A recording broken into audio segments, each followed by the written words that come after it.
views and opinions expressed by hosts, invited speakers, and callers do not necessarily reflect the views and opinions of the Black Talk Media Project or the Black Talk Radio Network.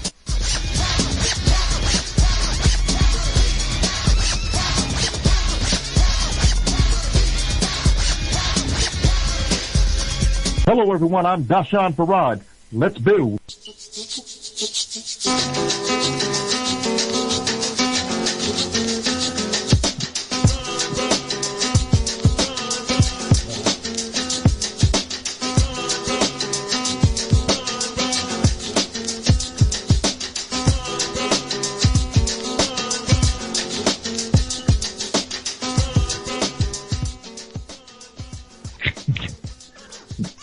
Good evening, everyone. Welcome to Let's Build. I'm Dashan Farad. Tonight we have with us Zayid Muhammad, who is the press officer of the Malcolm X Commemoration Committee.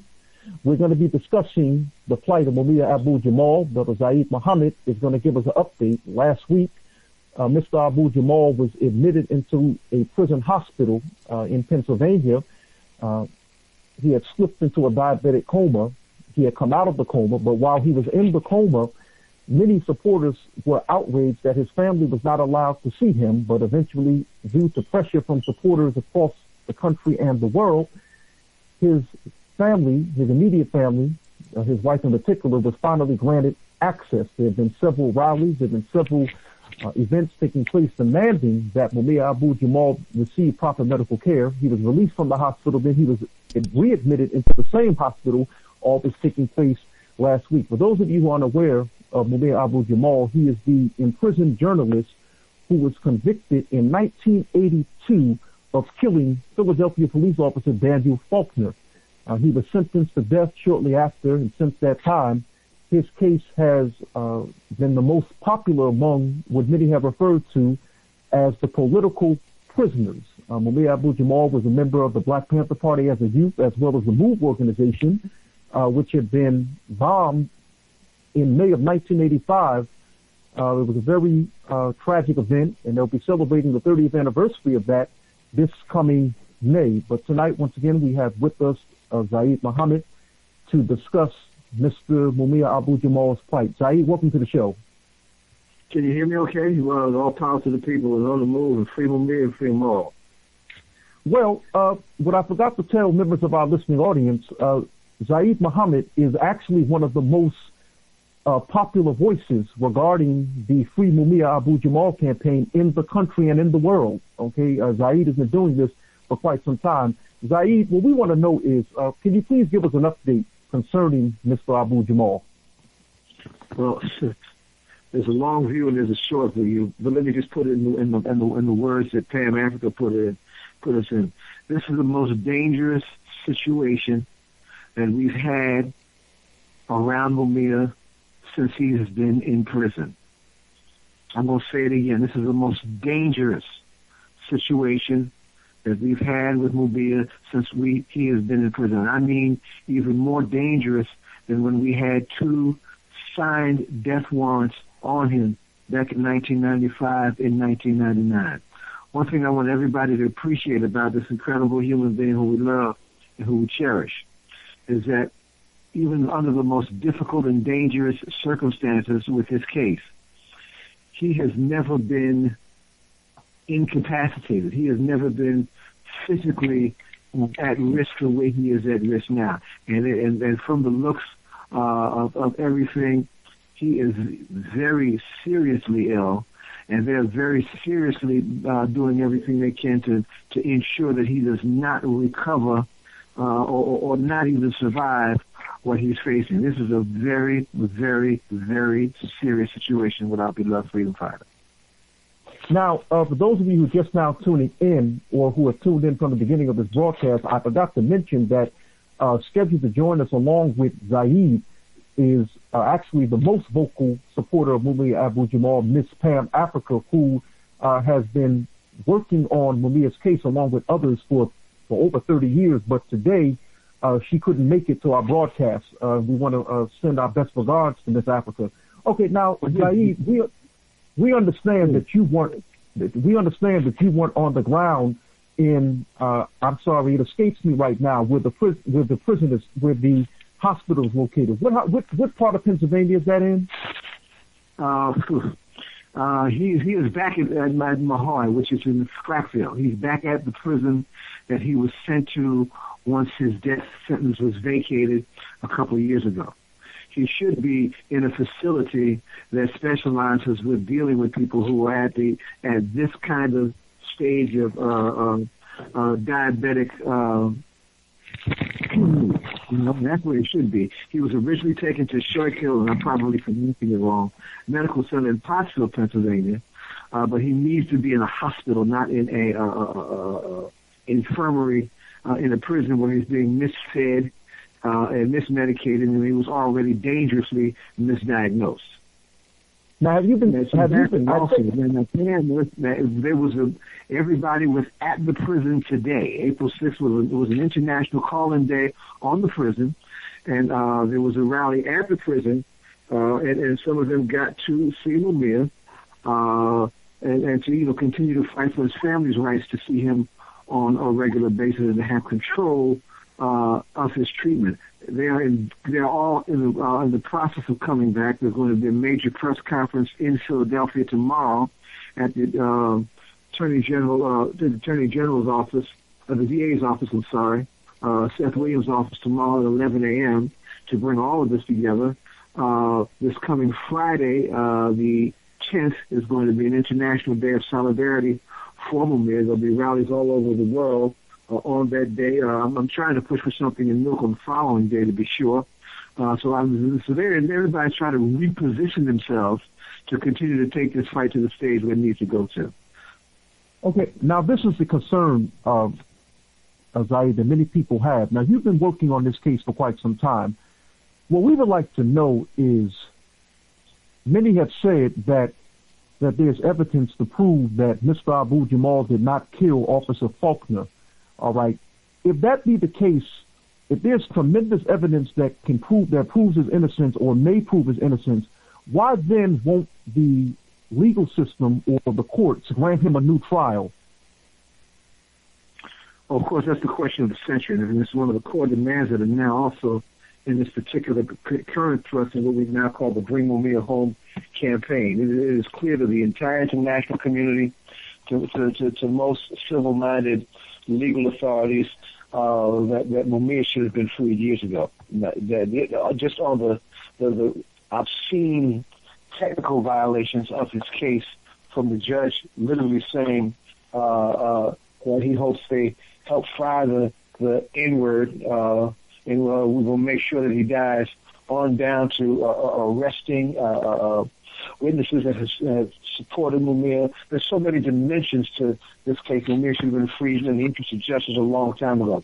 But one of the things I'll mention, one of the important theories about who actually did this is this. May 13th is significant, of course, because you indicated in your introduction to the bombing of the Moon family, a horrific event on Friday, May 13th, 1985, known by many as the Osage Avenue Massacre, where black community was literally bombed to take out a demonized black family, that being the Moon family. And in that bombing, the leader, John Africa, was killed, as well as almost a dozen other men, women, and children were senselessly killed, and an entire neighborhood was destroyed. And that community is still trying to recover from the savagery and the trauma of such an incredible deed. Underneath that, let's go back for a moment, back to your original question, to December 9th, 1981. December 9th, 1981 is the evening in which he was shot and nearly killed himself on the scene where Faulkner, where Officer Daniel Faulkner was killed shortly before that. The evidence that we have since reconstructed and have put out to the international community for several years now has made it clear that not only was Mumia innocent, he was not even on the scene when Faulkner was killed. That Faulkner had in his possession, in his hand, the identity of the person who ultimately shot him and took his life. We would later learn that the identification he had in his hand was the identification of one Kenneth Freeman, someone who had been on the streets for some time and who was in that car with one of Mumia's brothers when this particular incident took place. It's also clear that Mumia, when he got to the scene, was shot on the scene by some other Philadelphia police officer. It's also clear that on May 13th, aside from all the madness that went with the bombing of Move, that the body of one Ken Freeman was found killed execution style under circumstances that have yet to even be investigated. And it's our contention that he was probably killed by some underground elements within the Philadelphia police to take care of both matters that the Philadelphia police were obsessed with in terms of Mumia's case and in terms of the Move organization, the Move family, since they were willing to go so savagely far in trying to take that family out with that bombing. So that's the background. And there's more evidence. We can go on that for days. But that's the core background to the innocence of Mumia Abu Jamal and to why it's so critical at this particular point in time now to see to it that we secure not just his well-being in terms of his health, but it's time to bring this innocent freedom fighter home. It's time to get him out.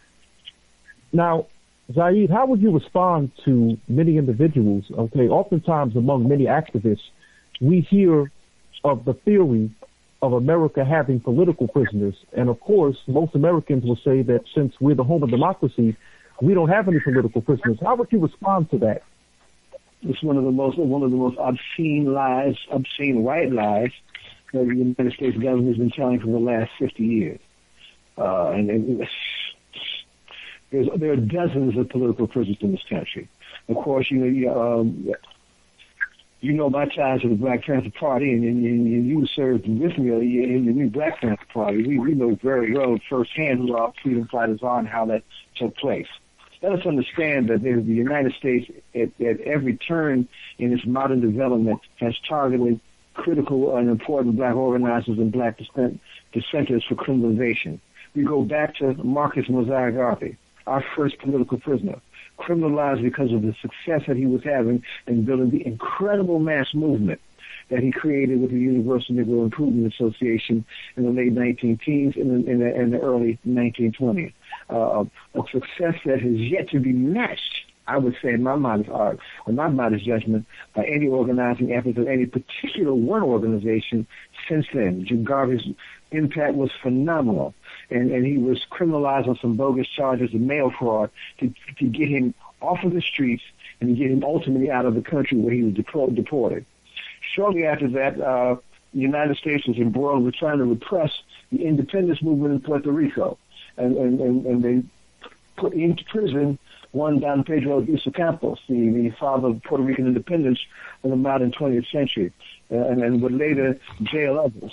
But Albizu is the first political prisoner that we know in the modern setting here in the United States that was savagely tortured for his political beliefs. Albizu was subjected to radiation poisoning and other vicious medical attacks, and they released him shortly before his death so they could say they had nothing to do with it. But Albizu, who was a legend amongst our people from Puerto Rico, like the late Dr. Joseph Ben Johannes would tell you, was an important political prisoner and the beginning of that tradition of repression that the United States has always had for our movement. We somersault ahead to the Black Liberation Movement period. COINTELPRO, a savage covert action designed to take out all meaningful aspects of our movement, including Martin Luther King and including Malcolm X and including the Black Panther Party. And with each turn of the neutralization of one of these great legal organizations, the intensification against the movement through repression would pick up. There was no letdown; there was a picking up. When Malcolm was killed, the focus was squarely on Martin, and the emergence of young people changing the character of the movement as they began to move away from the limitations of nonviolence. And when Martin was killed, the Black Panther Party grew exponentially because that was the death of nonviolence when they made the mistake of killing Martin Luther King. And when the party grew up, but you're saying, Zayid, we're going to a commercial break right now. We'll be right back after this. All right.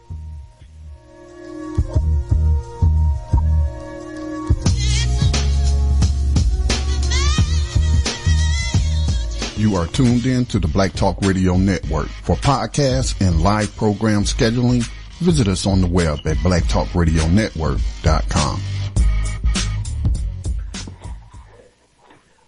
Welcome back, everyone. I'm Dashan Farad, and you're listening to Let's Build. We have with us activist and author Zayid Muhammad, Baba Zayid Muhammad, rather. He's giving us an update on Mumia Abu Jamal. Zayid, you were speaking about the counterintelligence program, which you say targeted many black leaders. So are you saying that, and perhaps you said this earlier, and pardon me if I seem redundant, are you saying that you believe that Mumia's plight, or Mr. Abu Jamal's plight, rather, is part of a broader conspiracy? Oh, absolutely. Absolutely. And what they will do, what they have been doing for years to prevent one of the core objectives of the counterintelligence program operation, to prevent the rise of a black messiah. Now, no one aspires to such a position because we understand the baggage that comes with that and the limitations that come with that from an organizing vantage point.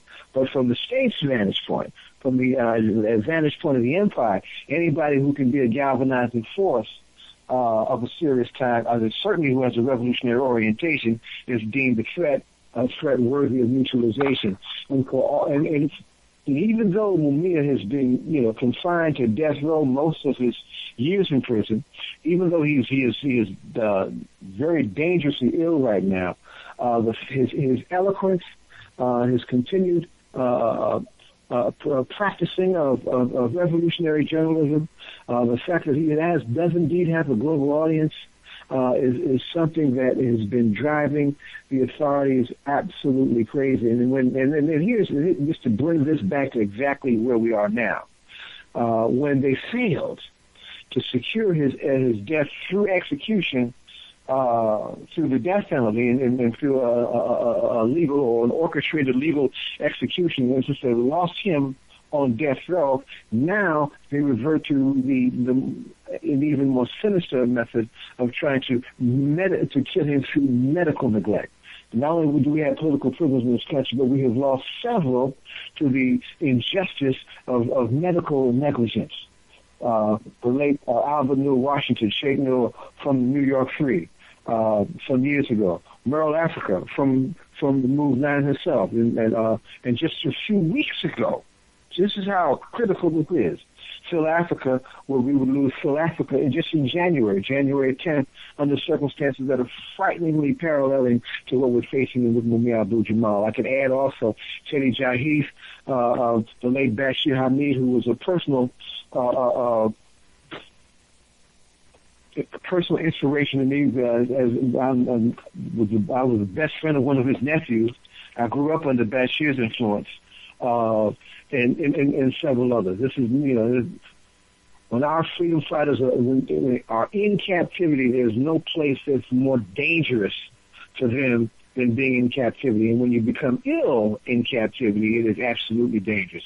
So the global mobilization that has been putting pressure on the state of Pennsylvania and pressure on the state of Pennsylvania's prison system has bore some modest results at this particular juncture in saving Mumia and helping his family get the kind of support that they need, but he is still very seriously ill, and this is an illness under these circumstances.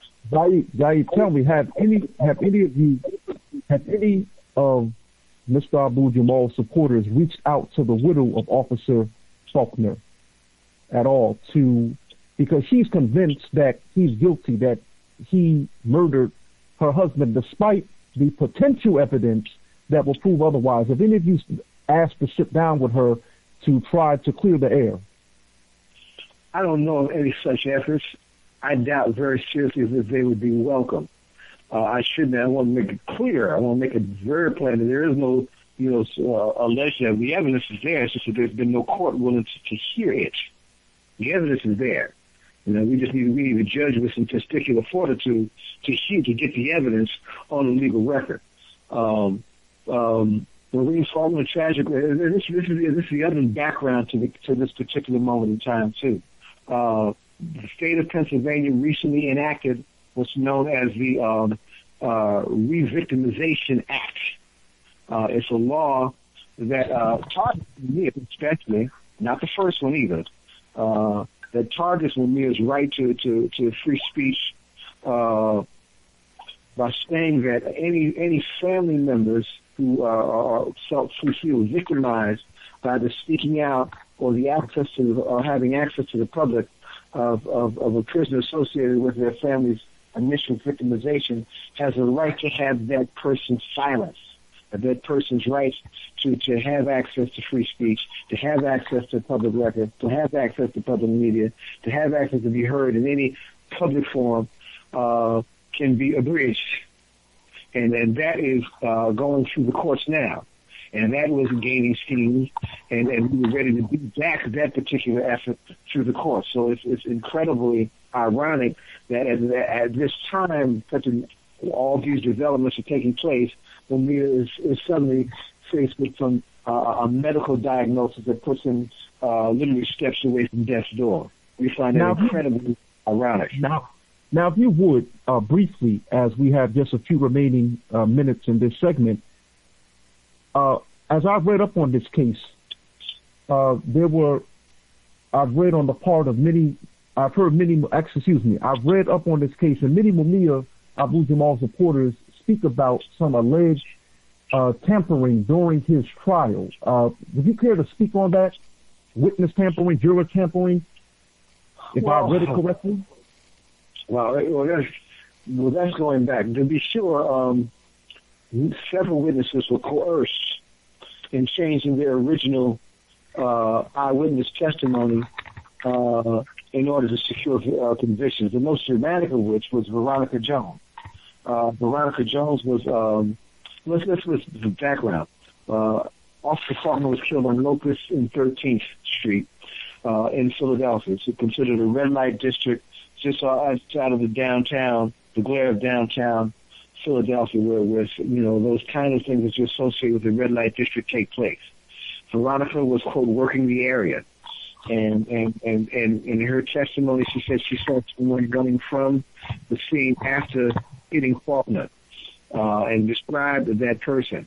When she was taken into custody, she was told that if she did not give the prosecutor what they wanted in terms of how they saw that night going down and fingering Mumia, that she would be put in the prison. Several other witnesses had received similar kinds of threats. If they had outstanding legal issues, those legal issues would be used against them in succeeding actions if they did not change their original testimony that would exonerate Mumia just by virtue of what they witnessed. When we rallied against the first death sentence back in 1995, credible as it seems, but the state of Pennsylvania is very much an up-south state. The courts threw the case back to the state court, but not only did they throw it back to the state court, they threw it back to the very judge who presided over Mumia's conviction and sentencing. He was none other than the late Albert Sable. Sable oversaw more death penalty cases and sent more people to death than any judge during his time, and they were overwhelmingly black and brown people sent to death. And his hostility towards Mumia and towards his lawyer, towards his case, towards his identity was very much a part of his very racist and backwards up-south legend. When Veronica was brought into court to testify how she had to change her testimony, and that she wanted to change her testimony because she in no way wanted to be a part of Mumia going to his death when she knew he was innocent based on what she saw. She was literally arrested on the stand for some check warrant, some check writing activity that was under investigation in Camden, New Jersey. And to her credit, she literally looked at the judge, looked at the prosecutors, and looked at the entire courtroom, then looked back at the judge and said, "Is that all you got? Is that all you got to keep me from telling the truth?" And they literally arrested her right on the stand to try to discredit what she was trying to say by discrediting her as a human being or as a credible witness. So there's been a lot of those kinds of things all throughout that part of Mumia's ordeal as well. I guess now the question that so many people would care to know is, what next? Well, today was an international call-in day to the state of Pennsylvania on several fronts, and we still want people to continue to do that. Because and here's the first. Let's go over. I'm trying to pull them up because I want to be right and exact. These are the 6 core demands that we're talking about right now for Mumia. 1, to allow daily visits by Mumia's families, friends, and attorneys. Their support and protection at this time of vulnerability should not be restricted. And this has implications, of course, for anybody in a similar circumstance. You know, you remember that time we just had a similar circumstance with Imam Amin, former H.R. Brown. And it's the kind of pressure that we're applying to the prison system now for Mumia, the same kind of pressure, same with Imam Jamil's life just a little while ago. So that's demand number 1. Demand number 2, allow Mumia's choice of specialist doctors to examine and schedule treatment for him now. Either the prison staff at the prison, nor the medical center has a diabetes specialist, which is absolutely important. And there's a precedent for this in Pennsylvania. And check this out. The precedent for this particular man being realized is a prisoner by the name of John E. DuPont. Now, if you recognize the DuPont name, yes. This young same John D. DuPont was an heir to the DuPont chemical fortune. And he was allowed care by private doctors during his imprisonment. What's good for the white boy who's the son of privileged wealth is we want the same justice for Mumia. Number 3, release of Mumia's medical records to his attorneys, because there's a need for an investigation as to how his case was medically mishandled in the first place. 4, and this has broader implications for the struggle against mass incarceration. Release Mumia from prison and all elderly prisoners at the age of 55 and older. Mumia will be 61, God willing, on April 24th. Number 5, allow full investigation of the prison health care in the state of Pennsylvania. This is the role where the feds need to actually come in and help change the game on that. And finally, back to your original questions, Mumia's innocence should have never been incarcerated in the first place, and we demand his release in the interest of justice. Now, over the next several days, we want people to continue to call and put pressure on the state in several ways. Number 1, the telephone number to the Department of Corrections Secretary John Wetzel. Wetzel is spelled W-E-T-Z as in zebra E-L. That phone number is 717-728-4109. 717-728-4109. His email is CRP as in Paul, ADOC secretary at pa.gov. That's CRPADOC secretary at pa.gov. And then, of course, there's the governor of Pennsylvania himself, the one who actually initiated this new law to try and keep Mumia from being heard. Governor Tom Wolf. His number is 717-772-5000. And his fax number, if you want to send any statements, is 717-772-8284. And his email is governor@pa.gov. There's getting some static in the background. Can you hear me? Yes, we can hear you. Go ahead. And then finally, the superintendent of the prison that Mumia is at, John Carestis, 570-773-2158. 570-773-2158.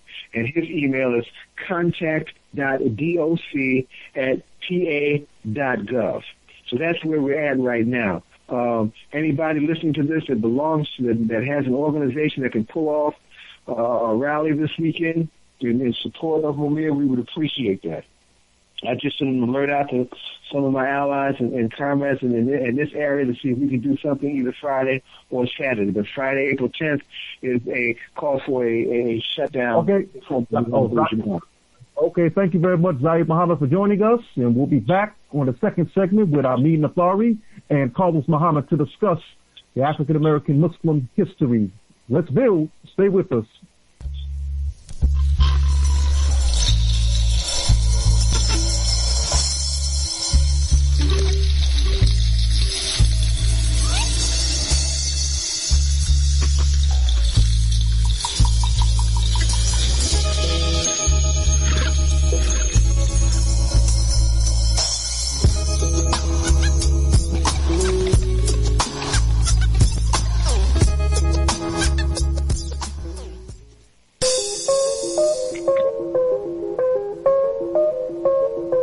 This is Brother Elliot, host of Time for an Awakening, and you're listening to Black Talk Radio Network, new media for the new millennium.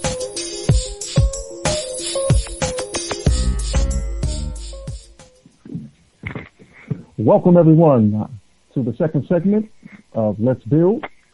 This segment, we're going to be speaking with author and lecturer Amin Nathari, as well as the National Archivist of the Nation of Islam, student minister Carlos Muhammad, concerning African American Muslim history. And then, towards the end of the segment, we're going to discuss an event that's scheduled to take place regarding the subject. Amin Muhammad, are you there? I'm here, brother. Assalamu alaikum. Wa alaikum salam. Student minister Carlos Muhammad, are you there? Okay, I guess you haven't called in yet. Okay, listen, Amin. First of all, sir, welcome to the show again. You know, we had you on our premiere. We're glad to have you back. The last segment was very interesting. But before we get into this subject, I wanted to shout out Grandmaster from New Jersey. Us, you know, he's listening. I'm not going to mention who his name is, but thank you for tuning in. He knows who he is, my friend and brother. Okay, first of all, I mean, you know, you have lectured extensively for years, and you've written about for years African-American Muslim history. Now, many of us have heard about the Moors, the African Moors contributing to Islam in Europe and in Northern Africa. But what contribution did African-Americans make to Islam? First of all, again, thank you, Brother Deshaun, for having me. It's always a pleasure being on the show. I would have to ask rhetorically, what contributions haven't African Americans or Black Americans made to Islam? Because particularly, as we understand, popularizing Islam in America, that was certainly a contribution that was made by the African American Muslim.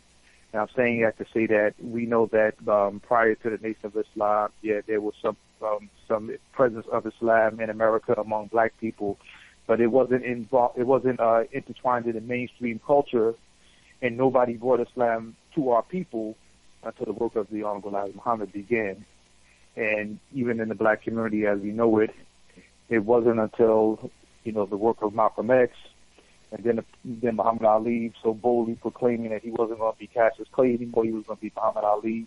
It was those type of events that cultivated Islam in Black America, and in America in and of itself, to the forefront, and had such an impact on the culture of our community that even the names and the derivatives of names that we even find today, all of these names were derivatives from things taken from Islamic culture that Islam had impacted. So we made, again, and we've made and have continued to make a great contribution to the presence of Islam in America. Now, I mean, I'm sure that you've heard this many times, of course. There are many Muslims who, as you and I know, who are straight anti-Nation of Islam, anti-Ward-of-Din Muhammad, anti-Noble Drew Ali, anything specifically that is connected to the Nation of Islam and to the Moorish Science Temple. How would you respond to critics who say that when discussing the development of Islam in America, you should not reference the work of Elijah Muhammad or Noble Drew Ali because, as they say, that was not, quote, true Islam? How would you respond to that? I would respond the way that I've always tried to respond, particularly over the past 15 years, and I'm going to be dishonest in all honesty, having grown up in the Nation of Islam and then being part of the transition that began in 1975 under Imam W.D. Muhammad. There was a time in my life where I didn't want to reference or directly connect myself to a lot of things in the Nation of Islam, and part of that was out of our struggle and out of many of our sincere intent to just focus on what we understood to be the clear theological aspect of Islam. But in hindsight and in retrospect, we have to answer that question that you asked, brother, by saying that there's no way that you can have an honest conversation about Islam in America and not reference the work of Noble Drew Ali and certainly the work of the Honorable Elijah Muhammad. And it would be disingenuous to try to just rewrite the Honorable Elijah Muhammad, particularly his work, out of history and act as if it didn't exist, because even if you weren't a member of the Nation of Islam, and I have this conversation all the time with many Muslims who say that they didn't come to the nation, but they were influenced by Malcolm and they were influenced by the Black Panther Party and all these other groups. That's all well and good, but there would be no Malcolm without the work of the Honorable Elijah Muhammad, and I would venture to say there would be no Black Panther Party without the work of the Honorable Elijah Muhammad in making, the expression of Black power to be something more than a jingle and a slogan. Because we look at the work of the Black Panther Party, they referenced a lot of the things that the Nation of Islam did. So for that person that will call themselves, a traditional Sunni Muslim, and we all are pride ourselves to be Sunni Muslims, it only means that you follow the Quran and the Sunnah or the prophetic tradition of the Prophet Muhammad. We can't disconnect from the work of the Honorable Elijah Muhammad, because it sets the framework for what we're still continuing to build upon today. Now, what's funny, I don't want to say it's funny, I think that it's significant you mentioning the work of Elijah Muhammad, because I heard one of his sons once say, the late Jabbar Muhammad, say that when he toured the Middle East and Africa and even made Hajj with his father in 1959, he said that the people over there, he didn't mention which African country, had begged Elijah Muhammad, sir, if you stay here, we'll build you a palace. If you would stay here and come teach us. So it's amazing how it was Egypt. Egypt was the country, and it was then President Nasser that asked the Honorable Elijah Muhammad to stay. And the Honorable Elijah Muhammad loved his people so much and loved the work that he was doing that he felt it was important that he had to stay. This was something I remember reading as a child in the Muhammad Speaks newspaper, because this was widely publicized. And that goes to show, Brother Sean, that the impact of the nation, you couldn't overestimate it. It was so powerful. And then to go back to the earlier in terms of the importance of the impact of that work, the Honorable Elijah Muhammad in the Nation of Islam gave specificity to Islam, meaning made it relevant. Prior to his work, nobody was really interested in giving Islam to the black man and black woman of America. So the work that he did, primarily in terms of, redeeming our people, and as we used to say, continue to say, giving our people the knowledge of self, this was the foundation that needed to be done before we could even move into a conversation about the theoretical tenets of Islam, because one of the basic things we learned from Islam, as we were taught by the Prophet, is that he who knows himself knows his Lord. So a person has to have the knowledge of himself before they can even start to learn about the faith of Islam properly. So again, we can go on, and part of our really understanding the history of Islam in America is that we have to understand, the history, the development, and evolution of not just the Nation of Islam, but even the community of Imam Muhammad, as I would say that both of those communities are one community that are just different branches of the tree of the Nation of Islam and of the Honorable Elijah Muhammad. Right, and I was just about to go into that, but before I do, I think it's important to note Professor James Small, who used to be an Imam. He's a noted African historian, but he used to be an Imam of Muslim Mosque Incorporated that was started by Malcolm when he had left the Nation of Islam. Professor Small said that when he made Hajj, he said that some of the Muslims over there had asked him, how was Haji Muhammad doing, speaking about the Honorable Elijah Muhammad. So I think I think there's something to note. But concerning you mentioning the community of Imam W.D. Muhammad and the Nation of Islam, of course, under the leadership of Minister Louis Farrakhan, for the past several years, you have actually tried to assist in the further unification of the two communities. How's that been going? It's been going, brother. I was one of those. I would actually say, brother, that other than the birth of my children and the continued good health of my parents, that process you outlined has been one of the high points of my life over the past years, particularly over the past 3 to 4 years. That process is going good, and it's going to continue because those of us that are involved in this process of the unification of our communities, and certainly Honorable Minister Louis Farrakhan has taken the lead on this, continuing the pledge that he and Imam Muhammad made years ago to work together until Allah called them back. And now we know that Imam Muhammad has been called back to Allah, but the minister is still here doing the work on the ground. And those of us that support that work, my dear brother, Student Minister Carlos, and certainly our dear brother, Imam Sultan Rahman Muhammad, the national Imam of the Nation of Islam, we work together, we consult with each other as we're supposed to do as Muslims, and we're going to continue to keep our commitment to do everything that we can to help our people's perception and understanding of Islam in America, and to help the minister do this work of continuing to bring our people to a broad understanding of Islam and support those things that have already been happening over the years. Now, how many places have you been traveling regarding this subject, African American Muslim history? Because you've traveled extensively. My brother, so I probably lost count of the cities. We've probably been to most of the major cities, and we're still going to continue to travel. And I have to say this, you still have certain segments of our community, but I just have to be honest, that don't want to see this unity happen, because sadly, you have many people from both branches of the tree that still want to hold on to old issues, even issues that Imam Muhammad and the Honorable Minister Louis Farrakhan has said that they were going to move beyond and work. You still have the followers on both sides that unfortunately still want to hold on to those issues. But the mercy of Allah has made it prevail that those of us that are really involved on the ground and doing that work, we don't get bogged down in those issues, and we continue to keep our eye on the prize, which is to, work together and, try to get this thing done. So the travel has been extensive, and it's going to continue, and I don't want to be premature until we get a few things finalized, but soon we're going to be announcing a major program that's going to come up that's going to be part of the Nation of Islamic Sciences program that Imam Sultan Muhammad is spearheading, and Student Minister Carlos and I, along with others, are going to help him toward that end. Now, often I've heard Imam Muhammad and Minister Farrakhan both reference a popular quote of the Prophet Muhammad saying that you will know the day of judgment once the sun begins to rise in the west.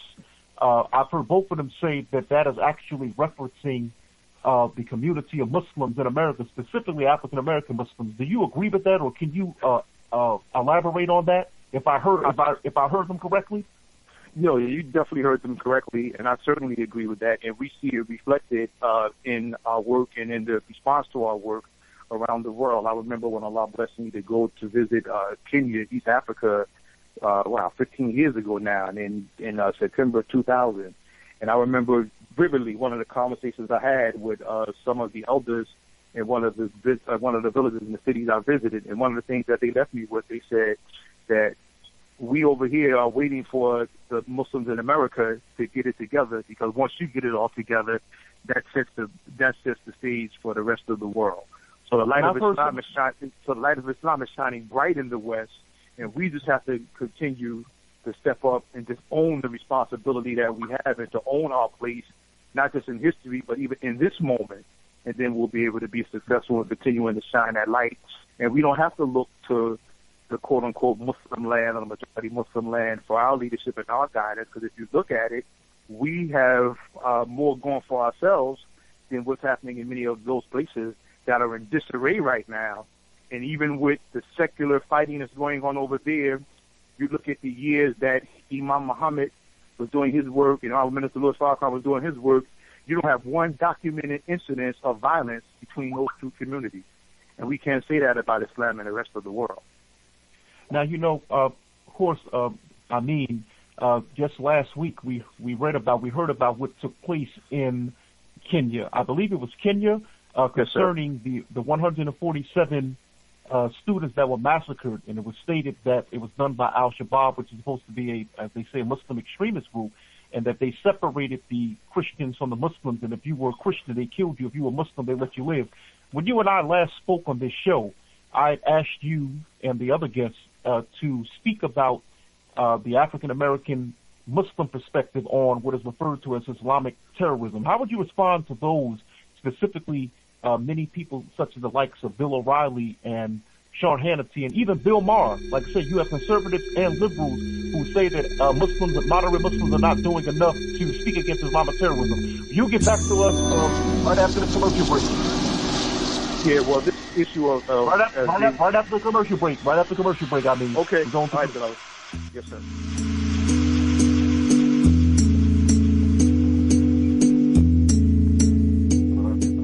You are tuned in to the Black Talk Radio Network. For live programming schedules, visit us on the web at blacktalkradionetwork.com.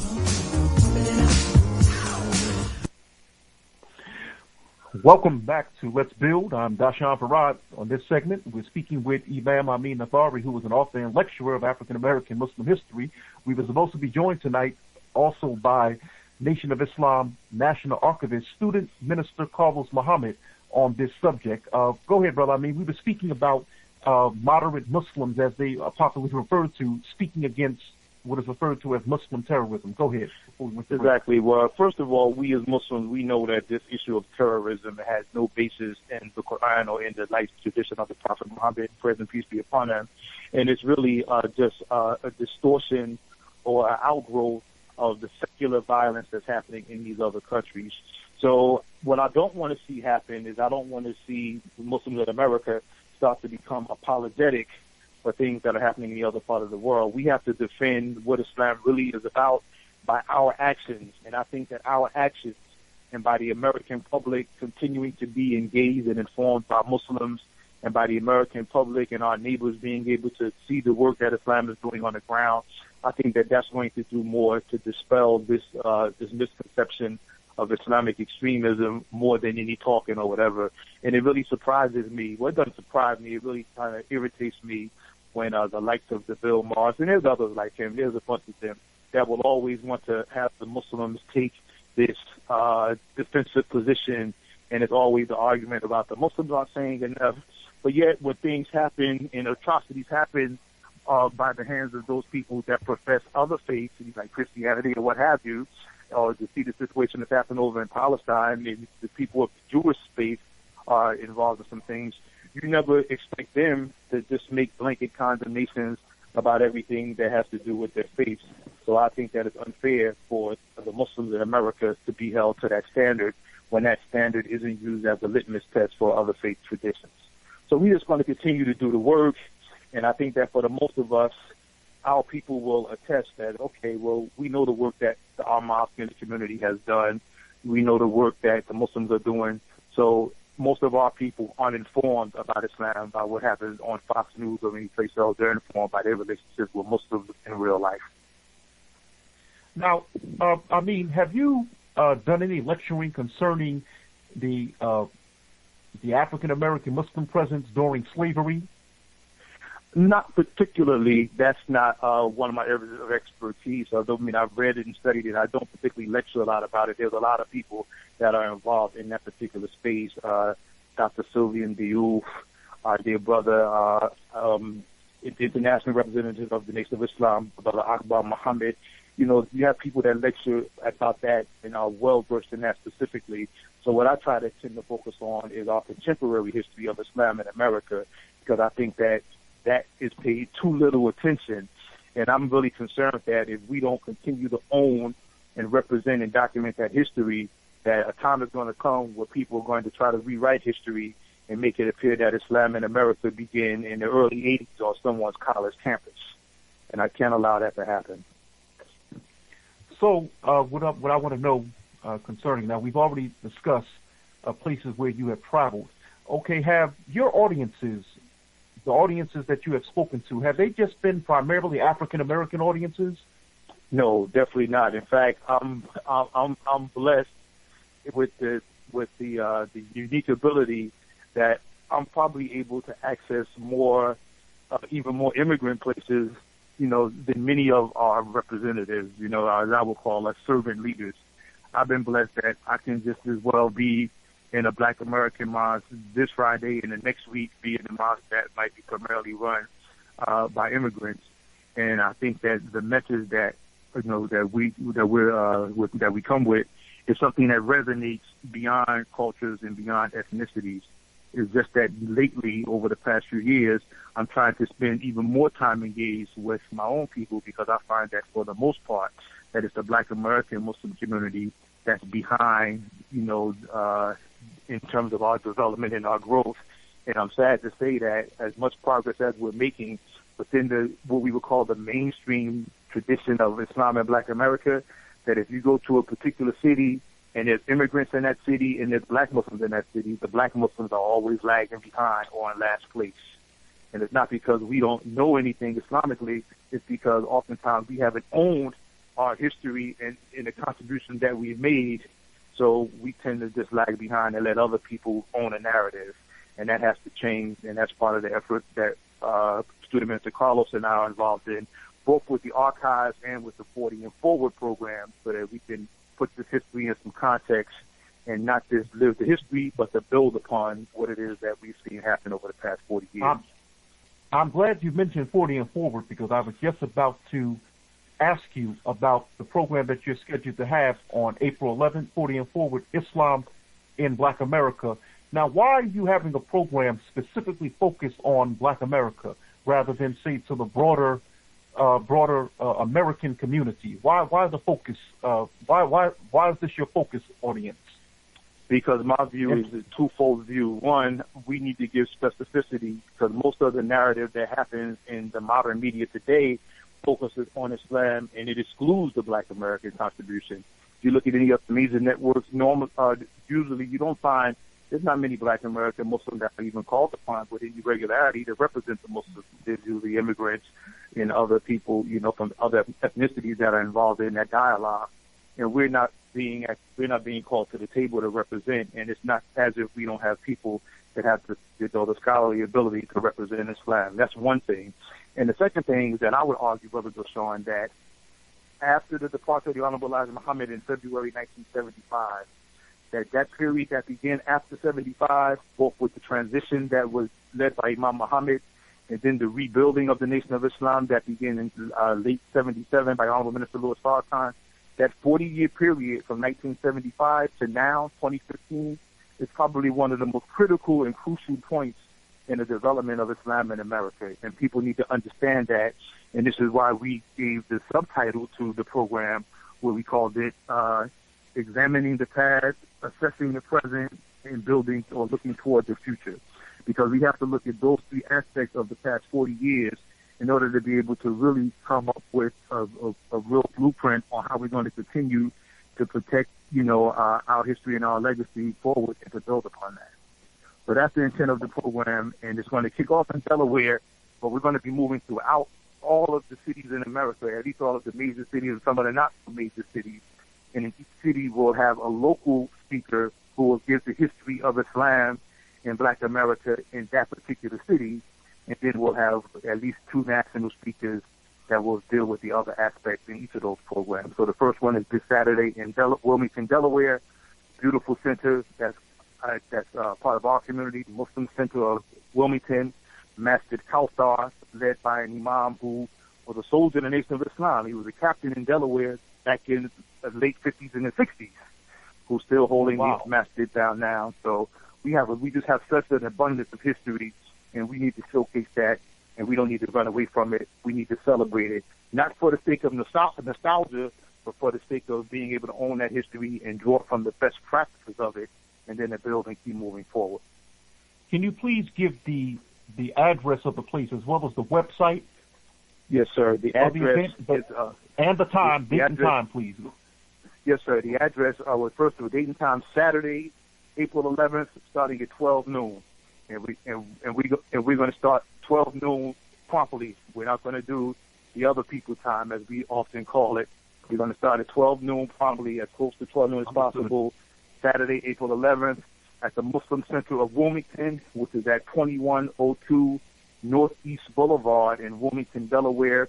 If you're coming by train, the train station is literally 5 minutes away from the center, essentially located. It's a beautiful place, and we hope to have a beautiful day. There's going to be a cross-section of the community that's going to be with us. our brothers and sisters from Muhammad Mosque number 35 in Delaware. Many of them are going to be joining us. Most of them are going to be coming from Philly, South Jersey, and the earliest attendant is coming from the mighty believers of Muhammad Mosque number 6 in Baltimore. So we look to have a beautiful day, and we're looking forward to the presentations by Abdullah Muhammad, the historian from Delaware, our dear sister Nisa Islam Muhammad, who's a journalist and a writer for The Final Call and other publications, and certainly a presentation by my friend and brother, student minister Carlos Muhammad, the archivist for the Nation of Islam. Now, since student minister Carlos was not able to join us tonight, I wanted to ask both of you this question, but I'm going to ask you, I have no choice but to ask you this question. Yes, sir. Once again, we were speaking about the negative view that many people have of, say, the Nation of Islam. Many Muslims have the Nation of Islam. If you would, have you gotten any criticism from Muslims who are anti-Nation of Islam for your work with the Nation of Islam? Oh, yes, sir. I take it. I get it all. I get it regularly. I'm used to it, and I wear it as a badge of honor because I've come to learn over the now 20 years that I've been doing this work full time. You know, brother, you were with us when we established the mosque in Tucson in 1995. So it's been 20 years now since I've been doing this work full time. And when you're being criticized, it's normally when you know you're on to something. When people stop talking about what you're doing, then that usually means that you're irrelevant. But I get it all the time because, as I mentioned before, brother, people want to hold grudges and hold on to issues that have already been resolved, and they lose sight of the bigger picture. So the bigger picture for me is the unity of the Muslims and doing what we can to work collectively to better the condition of our people. So I don't even deal with the criticism, and I'm able to just stay focused. And the more criticism that I hear, I just try to tune it out. But I would also say that I get just as much encouragement of people who will call and write me and tell me that they see what we're doing and that they love it and support it and they're wishing us success. And those are the people that I'm concerned about.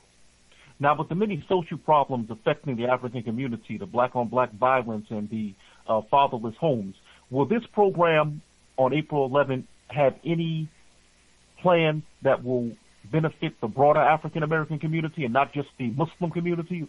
Absolutely, which is why we're inviting all of our guests and neighbors to come too, because we believe, and this is part of the great work of the Nation of Islam of the Honorable Elijah Muhammad, and this is part of understanding the broad expression of Islam when we don't limit it to just the theoretical things or the spiritual aspects of it, that Islam is to benefit all people. So when we present in programs and forums like this, we're trying to present Islam in a way where all of the people can benefit from it, regardless of what their faith perspective may be. So this is just going to be one of many programs that's going to be happening, that's going to hopefully further our civic engagement and hopefully make Islam more relevant in the black community outside of the mosque, because the mosque is really just a place for us to convene and to fulfill our spiritual responsibilities. But it's not a place that we're supposed to get stuck in, sitting just listening to khutbahs or sermons that don't have any relevance to what's happening in the lives of people. So we're trying to formulate now and practice an Islam in 21st century America that not just is authentic, but that also addresses the goals, needs, hopes, and aspirations of the people in the communities that we live in and serve in. Okay. Well, we'd like to thank you for joining us. Amin, Nathari, and Zayid Muhammad. That's our show for tonight. Please join us next week. As always, I'm Dashan Farad. Thank you for building with us. See you next time.